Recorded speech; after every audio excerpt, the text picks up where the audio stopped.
Hey YouTube, this is a response to Christina Horner's video, dream tag video. I've had some really cool dreams before, so I thought I would share them. Let's see, starting off, I will go with way back when I was in my sophomore year.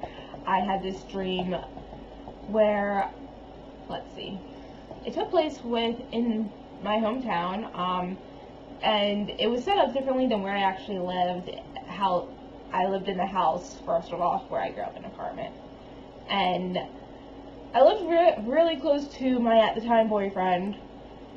And you know, there was people outside, they were screaming, they were like, "What's going on? Why are these dragons here? They're killing us!" So we go outside and investigate what's going on. Big mistake. Because, as it turns out, there's these, there's these dragons, they're attacking us, and their main goal is that it's breeding season and they want to impregnate all the women. And how they do it is that they just kind of scratch you, and they dig their claws into you, and it releases this kind of pus thing into a woman's body, and it only works for women, it doesn't work for men. And it causes these boils to appear. They kind of looked like balloons. And what you had to do to terminate the pregnancy was to just pop them all at the same exact time. Otherwise, they'd grow back. Well, no one was able to do this. No one survived this pregnancy except for me. I had lots of friends and family popping these boils because they didn't want me to die.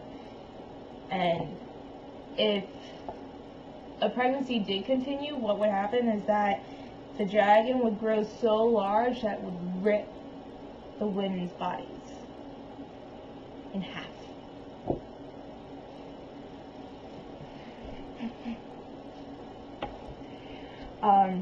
And then,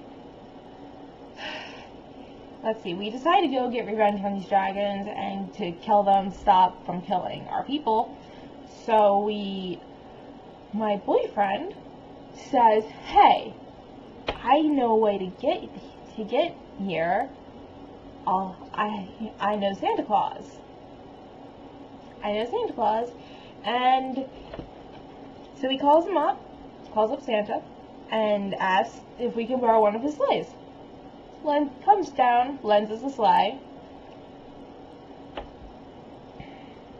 reindeer and all, and decides, and Santa tells us that we have to go to Candyland first and find Princess Lolly. Should we tell us how to get to the dragons? So we go through, licorice, whatever, and Molasses Lake, and all these kinds of crazy Candyland stuff. Meet the Ice Princess, Ice Cream Princess. Pretty banging.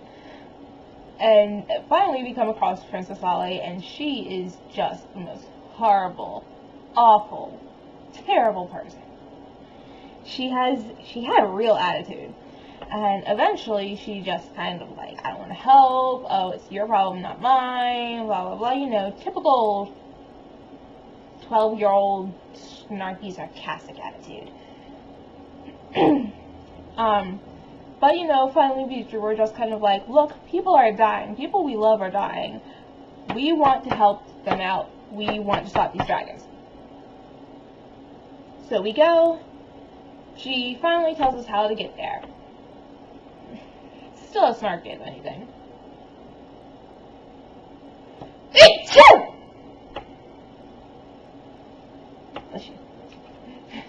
Excuse me. And she decides, we go down, and there's this, on the way to this place with the dragons, it's like behind a hidden door, and there are all these colors. The tunnel is just filled with all these really pretty rainbow colors. And finally, we get to the dragon, and all of a sudden, it turns from this really ferocious dragon into a beanie baby. A beanie baby dragon. The rainbow ones with the shiny back. Yep, turns into that, wings and all. We're just kind of like, what the heck? That makes no sense.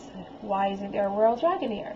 So we go back to Princess Lolly, and we're like, and we ask her what's going on. We're really confused. She proceeds to tell us that the dragons were a hallucination. They were a hallucination the whole time. The entire dream was a hallucination. So I basically had a dream within a dream. That was kind of cool.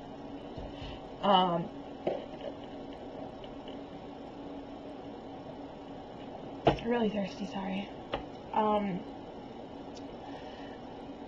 There's some more. I have more. As if Candyland wasn't enough.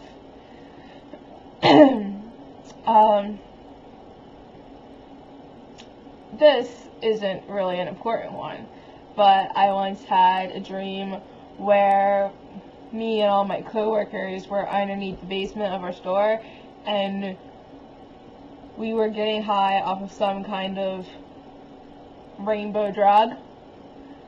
I need to find out how to make this drug, because we all had lots of fun, and I think that I would make a lot of money.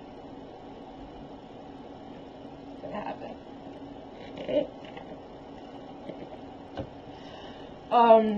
There's this other dream I had where, let's see, it started off with me and my friend. We were in a hotel and we were eating cakes.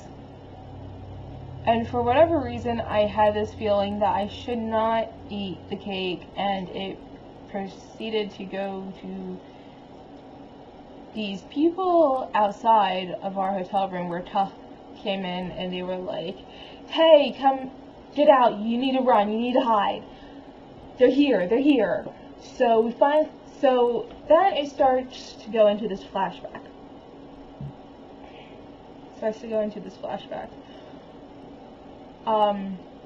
It starts off with me surrounded by all these people. Imagine and I find out I'm dead. And my friend is there. She's dead too. All dead. Now imagine that every single person who had all throughout history died, and the only place where they were allowed to be was about the size of a large house. Except, let's say about 3,000 square feet in a yard. All the dead people throughout history there. Abe Lincoln, Martin Luther King, Kurt Cobain, Michael Jackson, Heath Ledger, your great-grandmother, your friend's great-grandmother, your second cousin's twice removed, their great-grandfather, everyone, all of them, just dead in this tiny little area, or actually quite large, but it seems really tiny because all the people who have ever died are forced to be here. And up on the hill, there's like this little stage thing where they're giving a speech, and it turns out that it's the Pope. The Pope and his partner have decided that they are going to do what they can to control the afterlife. They are going to control the humans of the afterlife and the spirits in the afterworld. And that's what the one guy is doing. The Pope is trying to control everyone on the living side, and where they stand is kind of like a mutual meeting place between life and death.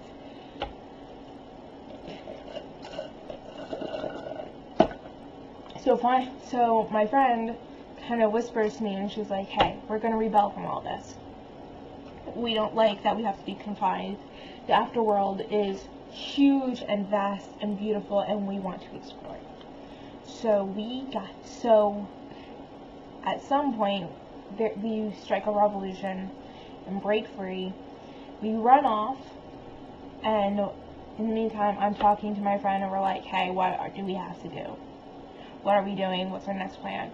She says that we have to go find Red Guy. She's the only person that's dead that was not confined to this area where we were. And in the meantime, we're running along, we're running away. We come across this one girl whose name is Nymphadora. Yep. She has pink hair. And she's really hot. She's really hot. And she just laughed. And she's like, oh, I hate my name because, you know, my parents named me after the character from Harry Potter, blah, blah, blah. But, yeah, whatever. So I'm here, we start talking, and I kind of get this feeling that she's someone that I knew. She's someone, or not someone that I knew, someone that I will know in life when in reincarnation. And I had this weird power in my dream where I was able to sense the future. Yeah. I was able to kind of see the future and see the past, and whenever I dreamed, I was able to go into the world of the living. Or I could see what was going on in the world of the living. Also, I had very few memories of my past while I was alive, which was very, very unusual, except for people who I knew and a sense of feeling of what they gave me when I was alive. It was very complicated. And I also find my other friend, Kristen, who I had a huge crush on back when I was alive.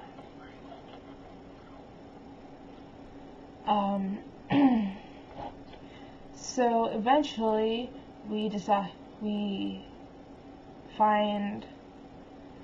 to these bathroom stalls and hide for a little bit because the guards or whatever are catching up with us, and we hide there, and there's this bang on our bathroom, in the bathroom stall that we're in, and it turns out that it's Fred and George Weasley. Yeah, where they look exactly like, actually no, it wasn't Fred and George, it was James and Oliver Phelps, who plays Fred and George. And eventually, they're like, oh, hey, we have this place where you can go and hide, we support what you're doing, while you figure out what you're planning, where you're going. And is where we get to where the dream starts, in this hotel, surrounded by cakes, except now I feel like it's okay to start eating the cakes now. I'm really hungry in my dream, and James and Oliver running by, say, hey, they're here, and that's where the dream ends. It catches up to where it started. Also, while I was pregnant, I had a dream where the father of my child died, who at the time he was my boyfriend, and I just call him my baby daddy. My ex-husband, I call him. He died, and by these aliens. And then, right after he dies, and I'm mourning, the TARDIS lands, and Jack Harkness and the 10th Doctor come out and start to, they do their whole thing where they save the girl and take her away, and I'm really, really pregnant in this dream, so I ended up giving birth to the TARDIS, and I end up in a relationship with both the 10th Doctor and Jack, and we all hang out and we raise my baby Athena on the TARDIS. Which, let me tell you something that's really cool about that dream, is that with the exception of her eyes, Athena looked exactly how she did when she was born. That was pretty cool, except Athena was born with blue eyes, and in my dream she had brown eyes. I thought that was pretty cool. And anyways, yeah, that's it. those are my dreams. If you see this video, feel free to make a response to the response, and let's talk about our dreams, man. Because really, you never, they're all kinds of messed up. It's so much fun to talk about. Alright, so peace out.